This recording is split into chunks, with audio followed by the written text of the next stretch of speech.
Well, hello, shirlierox here. Welcome to the world of Loop Hero. This is a game by a developer called Four Quarters. It's published by Devolver Digital, and it's just come out the other day, 4th of March, so a couple of days ago. It's what I'm currently addicted to playing. It's really good. So we're going to start a new game on this. And interestingly enough, it's got some of these options on here which are pretty cool. So you've got dyslexia-friendly fonts, high-res fonts, and pixel fonts. So depending on what you actually prefer to actually be able to read, you can choose what you want. Now, trying to think how to describe this game. It's like a path-based game where you can upgrade your hero, getting new items, and it's in a loop. I'll show you. It makes more sense to show you. So here we go. We're going to start a new game. And it's got quite a funky little intro, so we'll watch this. So the stars in the sky are going out one by one, but no one notices it. No one can stop it. I'm racing to the last place where there is still hope. I need to make it before it's too late. Sounds of agony will quickly fade. The world will be destroyed. Even the memory of it will all be gone. And even if there is absolutely no chance of bringing it all back, there'll always be someone who's willing to do the impossible. In a place without space, without time, without memories. Yeah, so that's as complicated an intro as I've ever seen. So basically this game is all about, we're stuck in this time loop and we keep dying and forgetting everything that's happened previous, but we do get to keep some of our stuff and gradually level up, which we will now show you. So we are stuck on this path here. My head is killing me. I remember only a skeleton with a staff in the sky. That sounds like the words to a song. This darkness was coming from him. Did he destroy something around here? Just standing here won't do any good, I guess. Okay, so there's two modes. There's planning mode, and then there's the other mode, which is adventure mode. So if we press space, we can switch between the two. Hope I'll be able to find some shelter before nightfall, if such a thing as a night even exists without a sky, of course. So let me just quickly talk about the two modes. So you've got planning mode, which is the mode I'm in now. In this mode, time is paused. I can interact with all my inventory over here, and I can switch back to action mode. So as it says here, change between them is space, and this halts everything. This is the time cycle here. This is the progress through the day. So we're about to hit the end of the day, and you do get some perks when you get to the end of the day later on. And that's just what that's saying there. So let's unpause it. Now we're going to fight us. Now the interesting thing is, all the fights are automated. So this is a bag of slime. Hopefully this is going to drop me a weapon. So we're going to bash its face in. Press this. Here we go. So that green's my health. Blue is your health, not health bar. It's like your action bar. So once it fills up, you'll do an attack, right? So as you can see here, that's my hero there. 8% damage, and I'm fighting that slime. I've defeated the slime. Right, it's hard to fight with your bare hands. I think there's a weapon in the remains. So what you do is that you grab this, you put it in there. I think I remember there was a grove right nearby. Are these even my memories, or do they belong to that slime? Now this is where it gets interesting. So we've got our inventory over here. Now we have these things called cards. Now with cards, we can drop them onto the map, and they will have various attributes. So this card here is a grove card. So if you cast your eyes to the bottom right, it says here, a gentle rustle of leaves, a crack of a dry branch, and a feeling of being watched. This spawns a rat wolf every 2 days. The wolf can move to an adjacent tile. So I can drop this. Normally I can drop it anywhere. For the tutorial, we'll put it there. Okay, one pause. Now that's my health as well. That is not going up at the moment. Normally it goes up at the end of the day. Oh, it's not going to go up yet. We need to get a skill to increase that. Okay, we've got a new weapon. Forest Rat Wolf. I was right. Some emotional stress, a few colourful images, a bit of adrenaline. Everything will be forgotten like a bad dream. Or remembered as a bad dream. It's good to the job no one's listening. Okay, so I can get new items and cards during battle. Some items have unique abilities, as do most of the cards. By hovering over it, you can have a little look at its properties. So we've got a new weapon. So this is a ritual sword. Damage is 4 to 6. and an additional bonus of 2 magic damage. So we'll have that. And we've got a forest card. So a forest gives me a 1% attack boost to my speed. Well, attack speed boost. And we've got rocks. Rocks are pretty cool. Rocks give you extra hit points. So you get +2 hit points from the one and +2 for every adjacent rock. So I'm going to go for the forest. And we're going to drag it somewhere. So the weird thing about this, what I've noticed so far, is I can place this wherever I want, and sometimes the units will combine into a greater asset. I'll try and show you that. So we've dragged that one there, and then we're going to add the rock. So there's no point in doing it in the middle, but I can do it around the edge. So let's just do it, say, this one here is a health boost, so I don't need to put it near the lane. So I'll put it over there. Great, so there's a mountain over there and a forest. The world is just like new. The branches and stone in my backpack are a sure sign of that. So some of your actions will yield resources that you'll need later on. But right now, that shouldn't stop you from looking at them. Okay, so we're going to unpause it. So that is going to give me extra health. As you can see, I've got 252 now. That's going to make me speed go up for me combat. I think it's time to get some rest. Goody, goody, goody. Right, so the game is a journey on a looped path. Only you will decide when it's time for the hero to return to camp. Either you or the fangs and claws of your enemies. Of course, you can retreat almost any time, but a special animation will let you know when it's safe to do so. So we can go back to the camp now, which is what we're going to do. Here we go. So the thought of leaving the battlefield and going back to your cozy camp has passed through your mind. We are going to do that then. If we retreat, we keep all resources. So let's go. Now, this is where it gets interesting again. So now we're going to go to, I like to call it the camp screen or the village screen. So it's cold and dark here. A small fire can solve both these problems.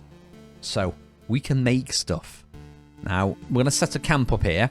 This is where all the resources I've gathered are going to come in handy. So we're going to make a campfire.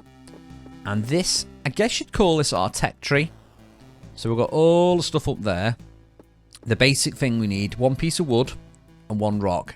With that, we can make a campfire.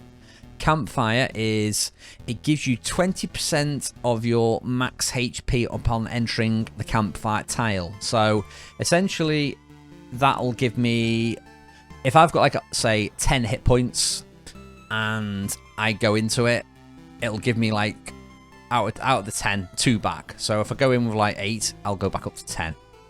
So, we're going to make this. And we're going to stick it in the middle. Yes. Now that's the end of the tutorial. So now we need to go on to an expedition. So we need to collect all this stuff. We need wood, we need stone, we need a bit of food before we can do any of them. So that's a field kitchen. That gives me 10% healing power. Or we can go for a herbalist hut, which will give me potions, which are refilled at the camp. And that unlocks a swamp card. And the final one here lets me start an expedition with a basic warrior gear. So this is it's a bit grindy, this game, but it's so addictive. So we're gonna totally different random map again.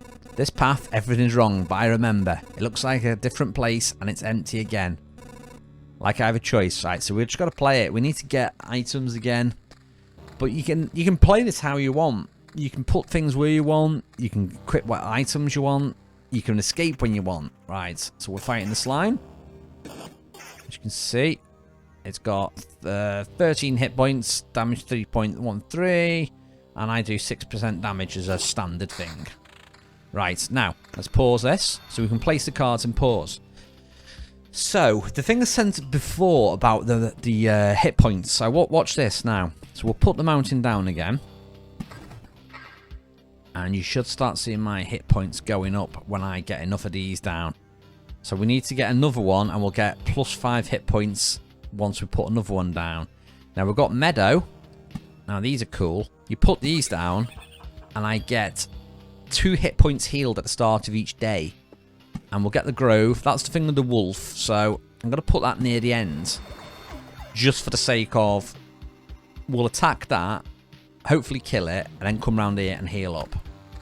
Now, we've got a few slimes to get wrecked, so here we go. First slime. New day. Right, another mountain, so keep an eye on me hit points at the far right. 250. There you go. We're going up to 260 now because we've got 2 of these. So that's 2 of them, 5 each, 10. Didn't find any gear in that one, though. Here we go. Right, we're going to find our first thing again. Hopefully I get a weapon. Come on, give me a weapon. Keep stacking these up. Now, if you get these in a position of 4, you get a bonus. So I'm going to try and get a bonus and see what happens. Right, we've got another meadow. Let's see if we can stack the meadows as well. See, we're collecting all the food and stuff as we're placing these. And that's what we can use later on to upgrade. So I'm going to put these down again. Extra food for the camp. As you can see the resources you've got at the moment if you go into that. 3 slimes. Oh, I've actually got some gear here as well. So we'll quickly put this down while we're fighting. Let's go for the sword. It's got more damage. And we'll do that and then we'll pause it. Okay, so we've got a shield. Defense 4 on that one. We'll put that on. So you can see we're slowly getting better and better. Now, if we drop this here, let's see what this goes up to. Is it going to go to 374? No, we got a bonus that. We got, I think that was 20. Now, these are where it starts getting a little bit interesting where you place the stuff. So this is a vampire mansion. And we can put this down, and this is going to add vampires. Now, vampires are really good for getting item drops. So I'm going to try and put it where there's going to be a good amount of spaces where the vampires are going to drop. Okay, we need to get our health back, though, so we're going to drop another meadow. Each of those gives me 2 health, so we should be able to get 10 health back at the start of this bit in a minute. Right, come on. Beat him. Come on, beat him. Nice. Keep stacking the health up. I think we can get this bigger. I think it might be 3x3 for the mountain, and we get a massive bonus. Alright, my health went up a little bit. Not that much, but better than nothing. More meadows. No vampires have spawned yet. You can actually speed this up as well, I think. Oh, got our first vampire. Back off, human. A vampire. Where are your lands? And your farmers need help. I'd be glad to offer it. No more lands, no more flock. Only hundreds of years of emptiness. Wow, this is a really cheery vampire. And hundreds of years of hunger. Save yourself while you still can. I don't know how long I'll be able to keep my head straight. What hundreds of years are you talking about? Your mind is easy to trick, but you can't trick my hunger. It demands its share. Every sip, every drop of blood will go to satiate it. I'm too weak, but you can help me, and I will settle the crumbled world right. Right, I'm doing this not for myself, but for everyone, in the name of good. Be grateful for my hard work, and let me bleed you dry. Okay, I don't think we're going to do that. I think I'm going to fight you. Now, is that a better one that we've got? Now, if you look at the top of the screen, I can actually compare my items. Top items equipped appear there, and the bottom equipped. So there's nothing worth me swapping here. So we're just going to try and beat the vampire. Yes, one more hit, and you are toast. Nice. You've dropped a really good weapon now as well. So, vampires often owned lands, and they kept the peace and helped our settlers to prosper. This won't do at all. Now they are just pale shadows of their former selves, both physically and mentally, apparently. The blood of other creatures can't sustain them. He wasn't joking about the hunger. Even the creatures that stand near him are imbued with the power to devour someone else's life. Right, we need to pause it. So, we've got our first blue weapon. Now, this gives me 6 to 10 damage and a counter ability of plus 12%. So, you know that's getting equipped. We've also got the rocks. We'll keep adding these, and we'll keep adding the meadows. So we do need to get our health up. We've not got much health at the moment, so hopefully we can defeat some of these and get some regen ability. Nice. Another piece of rock. Perfect. Pause. We'll keep adding these. One more piece of rock, and I can show you the thing I wanted to show you. Now, if you look at these things like armor, they have attributes. So the one I've got equipped gives me 94 max HP, and this one gives me 84. So that ain't worth keeping. Okay, so we're going to try and get a better... We need a piece of mountain. Yes, we've got that. Now, this is the thing I was talking about, grouping this up. So, at the moment, we're getting... What are we getting? 15 a row. So, we're getting like 25 there. Now, once you add this, it seems to change the rock. So, watch.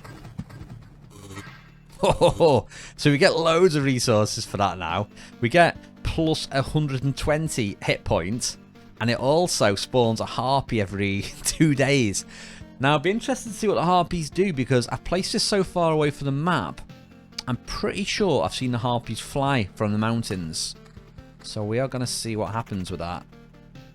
First, we need to smash this slime in the face. Now, what's the difference between a rock and that? Oh, so a mountain gives us 5 hit points. That gives us 2. Right. This is why you need to switch between the 2 modes. See, I was gaily trotting along there, not even paying attention. Meadows don't seem to stack though. Alright, let's I don't know if we can make this mountain any bigger. We've got a goblin camp spawned though, look at this. Oh dear. We've not fought a goblin yet. Let's see what happens. I don't know if any are there yet. Okay, there's no goblins yet, but there is an enemy here. This is the rat wolf. Doing okay. My health should go up a little bit. There we go. There's a harpy spawned. So this is an interesting game because you get all the different cards. So I've got the Oblivion card at the moment. So this one here, I can get rid of a tile. And it gets rid of monsters off the road as well. So say I want to get rid of that monster there. There you go. Be gone. Now where's that harpy going to go? Oh, we've got to fight a harpy. Come on. Hopefully we're going to get past the vampires. They've not spawned. But there is a harpy. Let's fight my first harpy. See how this goes. Right, here we go. No. What do you mean, no? You want to save the world. You want to ask for help. Our answer is no. How did you? But why no? We see far away. We see deep inside. For a long time, there has been just emptiness instead of the sky. But it doesn't stop us from seeing. Your saving the world is one-sided, naive. Each person sees their own way of saving the world. That's why no one will ever join you. Fine, I don't fully understand it, but tell me your version. What does to save the world mean to you? My progeny and my kin, for them to be strong and to live. It's part of the cycle of life and death. I think I just want to bash you in the face with my sword, so yeah. Sorry about that. Let's just fight the harpy. Oh. Does some pretty decent damage. I feel awful, but fixing one evil and becoming a source of another. There's no home for harpies except the highest mountains, but there's no food there. I can't imagine how they survived if the mountains were cut off from reality. Well, they could have a KFC, couldn't they? Right, we're going to add more rocks here. Now, this game will keep on going until I go, right, I've had enough. So what I can do, I can retreat. And I'm going to lose some stuff, but I will keep others. So let's retreat, because I want to go back to camp and show you what you can do in here. Can't believe it. Hey everyone, the boys managed to return. Survivors? Does this mean I'm not alone anymore? Where did you come from? Is it still a place without darkness? We don't know where we come from, or we can't remember. These people are only a small part of what's left of the group, I think. You're not sure? We're not sure. We reached that conclusion because of the abandoned luggage and leftover daily rations. With each day, new sign of presence of people. So, basically, this game is stuck in a loop and it's all to do with me. Now, these people seem to disappear each day and reappear. And I think it's to do with me when I wake up. Now, what happens when we do come back here is we can actually level up stuff. So, I'm going to skip all that. You can pause that and read you if you want. But I can build this all up as I come back. So there are a few things that survive the catalysm, and yeah, I need to build stuff. Look, they give me some freebies, so I can build more now. So I could go down the field kitchen, or I could go down herbalist hut, or that one. We still need food for that, and we still need that. So let's just build the field kitchen. And you can choose where you want to place it. We've got 4 places where we can put it. So let's just stick it down there. No, you know the difference in a good cook and a bad cook. The food made by a good cook is tastier. What? Hey? What? You were waiting for something more elaborate. Sometimes the truth is simple. Look, I've got a cauldron, a hearth, a couple of knives, bucket of potatoes, 3 onions, and some ham. That sounds a perfect plan. So I can keep building all that now and keep looping. And yeah, that is basically the summary of the game. It's just so good. But as you can see, there's loads to show, loads to level up. So I'm going to just show you that for now. That's the basic premise of the game. That's how you do the combat. That's how you upgrade the camp. So yeah, let me know what you think of it in the comments below. And if you would like to see some more of it, it's quite a grindy game this, we're doing the loops and stuff. But I thought I could actually just record and show you some of the cool stuff I find, or show you some of the buildings. So yeah, let me know what you think of it in the comments below. And also, while you're here, you could do me a favour. You could ring my bell. Click on notification at the bottom right. And also drop me a sub so that you know when I've got a new video is out. Anyway, that's it for now. Thank you for watching. I'm shirlierox. I will see you next time.